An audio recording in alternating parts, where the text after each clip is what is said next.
Circle Family, Circle Church, we're going to be having a conversation this morning. But before we get into the conversation, we know that Pastor LJ has been doing a series called The Love of God Through the Eyes of David. And Pastor LJ taught us about David and Michal. He first opened up with that and how Saul started to love David, or he started to like David, and he had a relationship with David.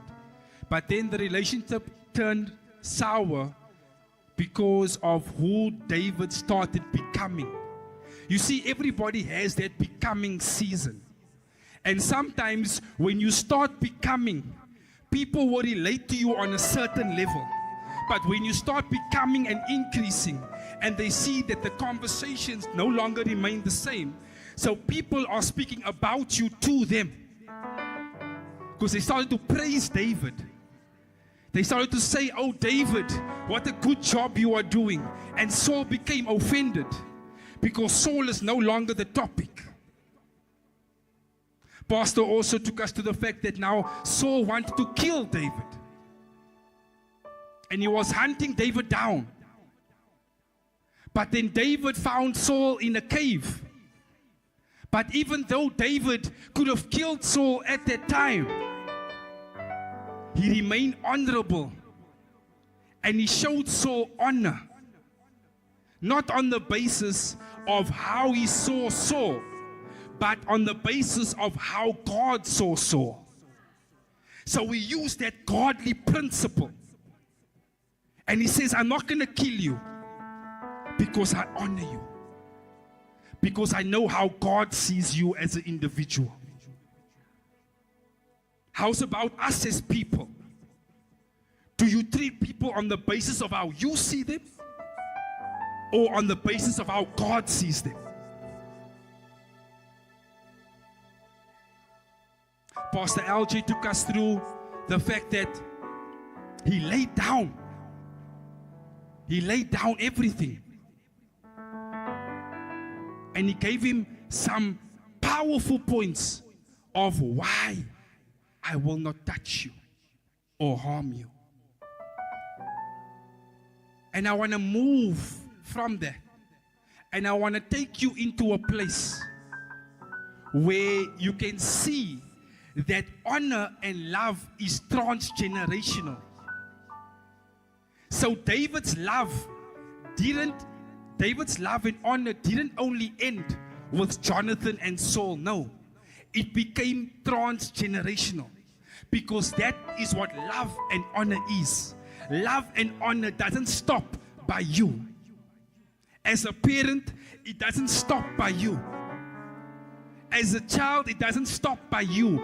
It's constantly moving. It's constantly progressing. Honor and love has to move. It has to. It does not stay on the same place. And we're going to get into that this morning. We're going to talk about a man called Mephibosheth. In 2 Samuel, if we can have that on the screen. 2 Samuel, we can go to verse 1. We can go to verse 1. 2 Samuel chapter 9, verse 1. So, how do we get here, Pastor Keegan? Well, Saul and Jonathan dies. They are killed by the Philistines in battle. And David deeply mourns Saul, and he deeply mourns Jonathan, because we know he loved Jonathan. They were like brothers. He loved him. And he mourned Jonathan. And he mourned Saul. But because of the love and the honor David has in an individual, he said and he requested and he asked, "Is there anyone that is in the house of Saul that I can show kindness to. You see how transgenerational honor and love is. Because you as an individual, how you treat people could affect your children. How you honor people could affect your children. And he asked that question, is there anyone in the house of Saul that I can show kindness to? And one of Saul's servants called Ziba said, yes, there is. There is a man called Mephibosheth. Mephibosheth, you don't hear about Mephibosheth. You don't hear about him in the beginning. But you hear about him now when his parents dies. And I want to tell you why and how Mephibosheth came onto the scene. You see, Mephibosheth now was in hiding. It's because when Saul and Jonathan died, the lady who was taking care of Mephibosheth at the age of 5 tried to run away from the place they were in. Because let me tell you why. You see, in a dynasty and in a monarch, if the king and the prince dies, everybody within that line needs to be killed to avoid the next individual to take their place. So in that, the lady was carrying Mephibosheth and she was running away because she heard that Saul and Jonathan just died. But in running away, she dropped him at the age of 5. And when she dropped him, he became lame within his feet and could never walk again. And then he found himself in a place, in a hiding place called Laudabar. Now, Laudabar isn't just any place, because Laudabar was in decadence. Laudabar was a place of no communication. Laudabar was a place of no word. Laudabar was a place of no honor. That is what the place of Laudabar represented. However, in this, Ziba said, Mephibosheth is in Laudabar.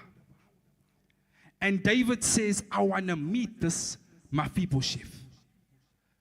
But before David even says that, Ziba says, you know what? Mephibosheth is lame. Mephibosheth can't walk. David didn't ask about his condition. David asked, is there anyone within the house of Saul that I can show kindness to? There are times that your condition doesn't matter when it comes to honor and love. There is times where your condition doesn't matter, because God doesn't look at your condition. No, sir. He looks at you as an individual. He sees what you have been through and says, now it's time for me to take you out. Do you know that Mephibosheth's lame disability actually saved his life? Yes, sir. Because if he had to be in that place where David was, David's people that he was surrounded by might have killed him by accident on the basis that, you know what, we want David to be king, not you. So sometimes your pieces as a person, God has a plan for that little pieces of you. Yes.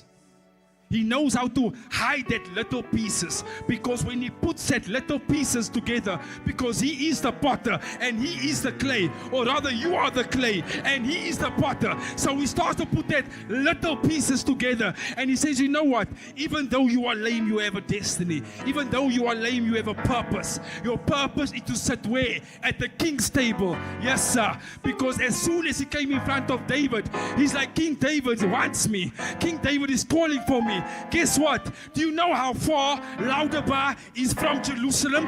3 to 5 days. Yes, sir. That is where or how love becomes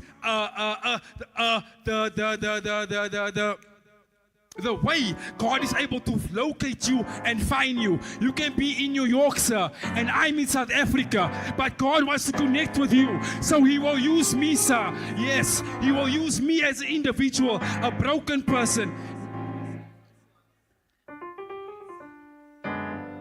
Can I continue? You know what? I didn't even give you the title of my message. And I'm already deep in. So let me move a bit back. Let me give you the title of my message. Title of my message is Love is a Covenant That Finds You. Love is a covenant that finds you. So, you see, God will use love to seek you out. He will use love to find you. He will use honor to find you. But here's the thing, ladies and gentlemen. When love and honor looks for you and it finds you, God will sacrifice, God will invest, and God will use His integrity for your destiny. God will look at your situation and He will say, you know what? My child, you have been in Lauderbar for too long. All of us knows what a place of Lauderbar is. That place of nothingness. That place where we feel inadequate. That place where you feel that there's no one there for you as a person. Can you imagine? Do you know that this boy, Mephibosheth, supposed to be prince? He came from privilege. But because he was dropped and because he was carelessly handled, his destiny faded away in the background. How much of us can say that about our lives? Where we found ourselves in bad places, in bad situations, and because we were careless about our destinies, because we were careless about who was around us, because we were careless about relationships, because we were careless about how we honor our parents, because we were careless about what we had, we lost everything. But all is not lost, especially when it comes to God. All is not lost. I want to go to verses 8. If you go to verses 8, there's something that stands out in verses 8. Mephibosheth bowed down and said, "What is your servant that you should notice a dead dog like me?" Because that's how he saw himself. He saw himself as a dead dog, as someone that is worth nothing, as someone that will not be able to do anything within life itself. Then the king summoned Ziba, Saul's servant, and said to him, "I have given your master's grandson everything that belonged to Saul and his family. You and your sons, your servant, are to farm the land for him and bring in the crops so that your master's grandson can be provided for, and Mephibosheth's grandson of your masters will also eat at my table." So, I want you to understand what just transpired here. Because of the honor that Jonathan gave David, because of that honor, because of that love, because of that respect, the grandson of Saul and the son of Jonathan got exalted. It shows us as individuals how powerful love and honor is. How powerful it is when you touch one individual. You're not only touching them, but you might be touching a financier. You might be touching a king. You might be touching a president. The people that you touch and who you touch is very important.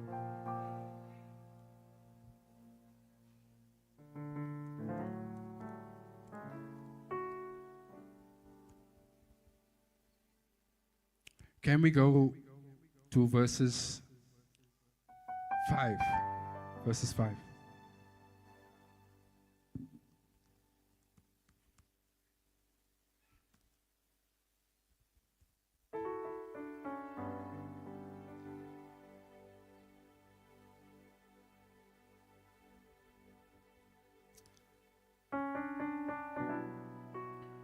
When Mephibosheth, son of Jonathan, the son of Saul, came to bow down to David, to pay him honor, David said, Mephibosheth, your servant, he replied, don't be afraid. The reason why he's saying don't be afraid is because Mephibosheth thought that David was going to kill him, because he was the last line of his father, and he was the last line of Jonathan. And the thing is, the love of God is not reactive. The love of God is proactive. So the love of God went to go and look for the individual that needed him. Because I want you to see the love of God within David. Because you as an individual, it teaches us we need to be proactive. We need to be proactive when it comes to people. Proactive to seek those who need help out. To seek those who need us out. To seek those who need God out. Proactive love. And God demonstrates this for us because while we were yet sinners, Christ died for us. Proactive love. Proactive love. My next point would be that love overrided the condition of Mephibosheth. No matter his condition, love took him out of the condition that he was and placed him in a better place. You see, when God seats you, He doesn't just seat you anywhere, because He seats you in high places. Because what happened with Jesus is He's seated at the right hand of the Father. So where God seats you is very important. He doesn't just seat you anywhere, no. He will seat you in high places. Because to Him, where you are seated is very important.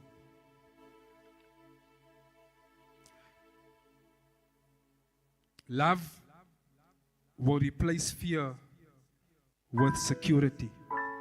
Because when Mephibosheth came to David, David said, "Fear not." Love will always replace that fear. Love will always give you security as a person. And when love and honor encounters you as an individual, love and honor encounters you as a mother, or love and honor encounters you as a father, Elroy, is that love will invest time. David, come eat with me. Love will invest time. Time is one of the highest commodities when it comes to love.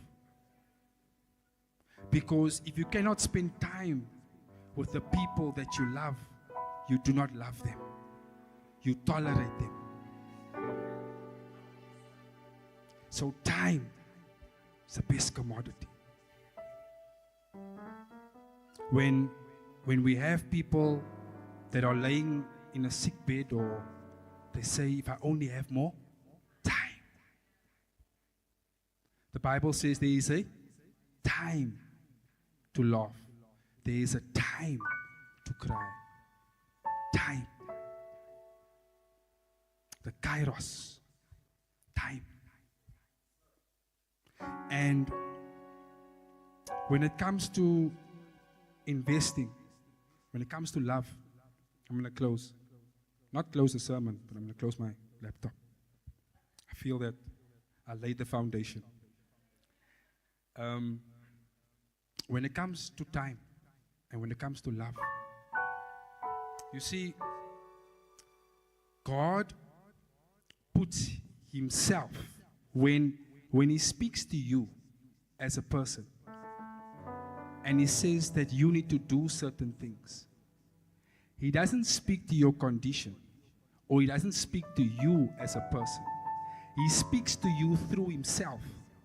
Because He knows that sometimes, or most of the time, or all the time, we are inadequate to do certain things that He wants us to do. So He speaks to you like He's speaking to Himself first. So He knows that whatever He speaks to Himself must come to pass through you. Because you see, God doesn't really have authority. Do you know that? God doesn't have authority. He's given us the authority. I'm going to explain it to you. I'm going to break it down for you. God has given us authority. God has power. If God had authority, there must be someone above Him to manage that authority, you see. So, God has given us authority because He knows He is above us. So, when God comes with love, when He comes with power, He gives us authority to act it out on earth because He knows we need to submit to that which is Him. Yeah. That's why God doesn't have authority. He doesn't want authority because authority needs to be managed. So, He gives us authority. He gives it to us.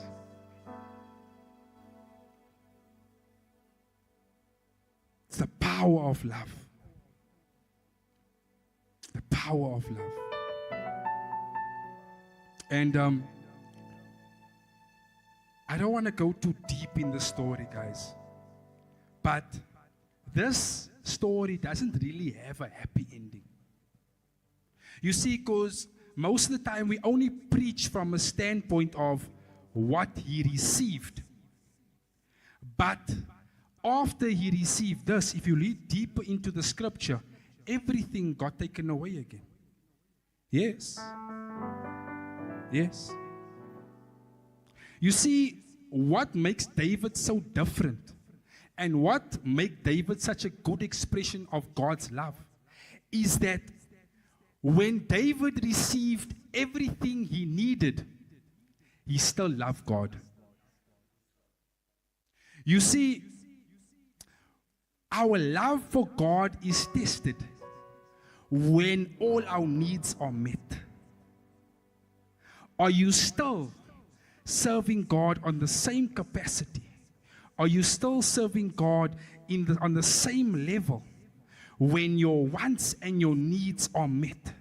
Or does your wants and needs define the level of worship and love you give God? And that is why God said David is a man after my own heart. Do you know that when David told Samuel to anoint, or rather when God told Samuel to anoint David, he said, I have found a servant, not a warrior, not a worshiper. I found a servant. So there's a servant, there's a level of servanthood that David had that surpassed everyone else. And that's why that elevated him to king, because there was a servant mentality within him.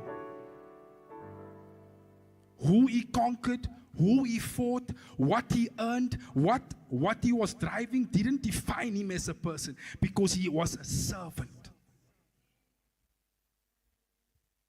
And it's good. It's good that God took him out of the shepherd's field. You know, a shepherd's field is insignificant. Insignificant. Back in those days, a shepherd would be someone doing a job that nobody wants to do. Nobody wants to do. That is what his job title was. And God lifted him up from that place. And he said, you know what? Because of your servanthood, because of your heart, and because of your desire for me, I cannot have you in this place anymore. Mephibosheth. It shows us such a picture of what God can do through one person. There's many people in your life that may be saying no. But let me tell you something. God will find that one person that is going to say yes to you. And when that person says yes to you and accept you for who you are, God will use that person to elevate you. Because when God wants to elevate you as a person, especially through love and honor, there is a mechanism he uses and a technology he uses which is called mercy. That technology of mercy now will draw people towards you, and people will start to invest their resources and credibility within your life on the basis of that mercy, that technology of mercy that God is able to use. I don't know where you find yourself right now. What is your laudabar? What crippled you when you were small? What crippled your mindset? What crippled your emotions? What brought you to a place of where you are now? There must be something that crippled you as a person within your life. There must be something. And you see, it's not really about what crippled you that breaks you. It's not really about what crippled you that breaks you. It's about your belief system and your understanding about what is able to make you. It's your belief system about what is God able to make out of what the enemy tried to break, or what people tried to break, or what people broke within you as a person. You are speaking to someone that understands brokenness. I didn't want to get too excited in the beginning, but God has a way of changing atmospheres. He has a way of changing the way you bring His word across. There's nothing that God can do outside of His word. A word first needs to go forth before something happens in your life. Because in the beginning, God said, let there be light. A word has to proceed. Nothing can happen outside of a word. So there must have been something spoken about you for you to be here. There must be something spoken about you for you to be in this place. There must be something spoken about you to get that job. There must be something to have spoken about you to meet that individual that you're going to spend the rest of your life with. There must have been something spoken about you within the heavenly realms. There must have been. There must have been. I don't want you to think that God doesn't speak about you. I don't want you to think that God has said nothing about your life. I don't want you to think that you are going to remain in the position that you are. Mephibosheth wasn't even thinking about David. That's what God does. Even when you're not thinking about him, sir, He's thinking about you. Even though you thought that you were going to remain in that place, sir, He was already busy architecturing how He's going to bring you out of that place. Who is going to use to take you out? Who is going to carry you to your next level? He's going to make you encounter someone on Trudy that's going to give you your next business idea. He's going to make you encounter someone that is going to give you your next job. He's going to make you, it's all orchestrated. He done it with Joseph. If Joseph had to come out when he told the baker he wanted to come out, that would have probably taken him back to prison. Because the king would have used him for that moment and said, okay, now you can go back now. Or now you can go back to Potiphar's house. You are exonerated. No, sir. God always has bigger plans for your pain. He has bigger plans for your pain. Whatever has made you lame within your heart, lame within your emotions towards people, lame within starting a new relationship, lame with finding your life partner because of what you've been through as a person, or just lame when it comes to your parents and family. I mean, you might feel that no one cares about you, You feel like you're there for everybody, but no one's there for you. Sometimes it's not about what you give someone that is important, but it's how you receive someone that is of utmost importance.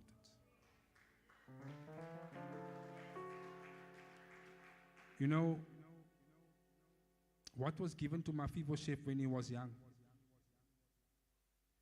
wasn't really as important as what was given to him when he became older. There's certain things that we desire when we reach maturity. I know when we're young, we want the latest, we want this, we want that. But sometimes we just want a phone call to know, are you okay? We just want that phone call to know that someone is thinking about you. You just want that to say, you know what, Joe, I thought I was alone today, but I'm going through the worst day of my life. And sometimes we just hope that someone can see what we are going through. But I want to leave you with something this morning. That you are not alone. You are not alone.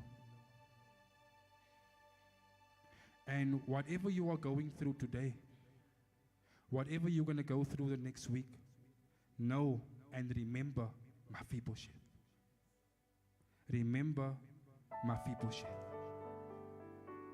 When you speak to people, when you encounter people, remember Mephibosheth. When you, kids, when you're with your parents, when you're doing something for your husband, gentlemen, when you're doing something for your wife, ladies, when you're doing something for your husband, ladies, remember Mephibosheth. Because honor and love travels faster than time itself. Because honor and love has a way of locating you at the gates of your destiny.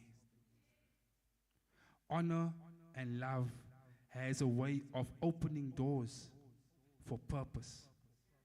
Honor and love has that power. So, I want us to stand this morning, and I'm going to close.